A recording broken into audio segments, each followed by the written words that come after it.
BRR local news కి స్వాగతం. నెల్లూరు జిల్లా కోవూరు నియోజకవర్గం బుచ్చిరెడ్డిపాలెం మండలం బుచ్చి మార్కెట్ లో వ్యాపారుల మధ్య వాగ్వాదం చోటు చేసుకుంది. వివరాలకు వెళ్తే కోడిగుడ్లు టెంకాయలు అమ్ముకునే దొరసాన్నమ్మపై పక్క ప్రచారి షాపు వ్యక్తి సీనయ్య పాత గొడవల కారణంగా దుర్భాషలాడడంతో ఇరువురి మధ్య వాగ్వాదం చోటు చేసుకుంది. దీంతో సీనయ్య భార్య ఆమె కూతురు దొరసాన్నమ్మపై దాడికి పాల్పడ్డారు. దీంతో ఆమెకు గాయాలు అవడంతో స్థానిక ప్రభుత్వ ఆసుపత్రిలో చికిత్స పొందుతున్నారు. అనంతరం స్థానిక పోలీస్ స్టేషన్ లో ఫిర్యాదు చేయగా కేసు నమోదు చేసి పోలీసులు దర్యాప్తు చేస్తున్నట్లు తెలుస్తోంది.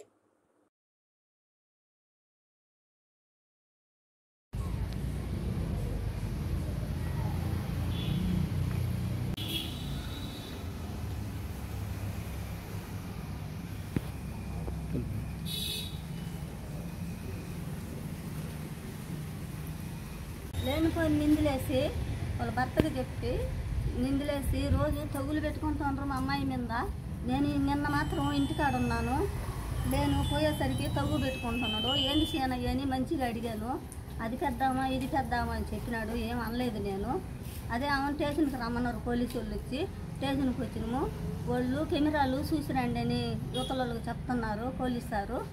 ఆమె సాయంకాలము మళ్ళీ నేను ఇదానిట్టే పోయి భోజనం ఎత్తుకొని పోయినా. ఈమె పద్ధతి నుంచి కూడా టీ తాగలేదు ఉదయం నుంచి. సరే అమ్మాయి టీ తాగలేదు కదా, అన్నమన్నా ఎత్తపోతే తింటదని పోయాను. ఆ సాయంకాలము నేను పోయేసరికి వాళ్ళ అమ్మ కూతుర్లు ఇద్దరు ఉన్నారు. ఈ అమ్మాయి ఉంది. పిల్లకాయలకి అన్నం పెట్టి రావాలని మనవడికి అన్నం పెట్టినా మనవరాలు పెట్టుకొని తిని చెప్పి వచ్చేసినాను.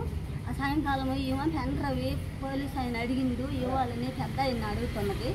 ఆమె వచ్చి మీ గిరి కావలేకుంటే మీ ఆయనకు డబ్బులు ఇచ్చినాను 2 లక్షలు అనింది సేనయ్య భార్య రాజలక్ష్మి. మీరు ఎప్పుడు ఇచ్చినారు అని అడుగుతున్నది మా కూతురు. అది చూస్తా నిలబడి ఉన్నా నేను.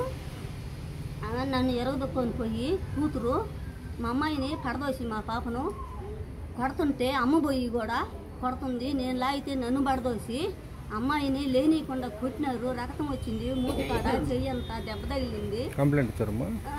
లేకపోతే ఆ వాళ్ళు పక్కల వాళ్ళు వచ్చి అందరు అడ్డాలు తీసినారు. నన్ను కొట్టుకొని కొట్టినారు. ఇంకా ఆమె మా చైన్ పోయింది అన్నారు. నమస్తే సార్, నా పేరు దొరసానమ్మ. నేను బుచ్చిరెడ్డిపాలెం కూరగాయల మార్కెట్ బజార్లో కోడిగుడ్లు టెంకాయల వ్యాపారం చేసుకుంటున్నాను. మా షాప్ పక్క షాప్ ఉంటూ చాలా నమ్మకంగా ఉంటూ గతంలో మా షాప్లో దొంగతనం చేశారు. తటవర్తి శ్రీనివాసులు ఆయన కుమార్తె. నిన్న అతను నా పని నేను చేసుకుంటున్న సమయంలో ఆయన ఏదో అంటున్నానని చెప్పి కావాలని నా మీద దుర్భాషలాడు అసభ్యంగా ప్రవర్తిస్తూ మాట్లాడినందుకు నేను పోలీసు వారికి ఫిర్యాదు చేశాను. ఆయన ఫిర్యాదు చేసినప్పుడు ఆయన స్టేషన్లోనే ఉంచారని ఆయన భార్య ఆయన కుమార్తె సాయంత్రం నా పైన దాడికి వచ్చి నన్ను కింద పడేసి అడ్డు వచ్చిన మా అమ్మను కూడా కొట్టారు. ఆ వీడియో కూడా ఉంది. పోలీసు వారు సరైన న్యాయం చేయండి, నాకు వాళ్ళ వలన ప్రాణహాని ఉందని ఇప్పటికీ ఇంతకుముందు ఇచ్చిన ఫిర్యాదులు కూడా నేను పేర్కొన్నాను. వీళ్ళు ఖచ్చితంగా 2 రోజులు ఆగు, తర్వాత దాని సంగతి చూస్తామని చెప్పి తటవర్తి రాజ్యలక్ష్మి పలుమార్లు పదే అదే చెప్తూ ఉన్నారు.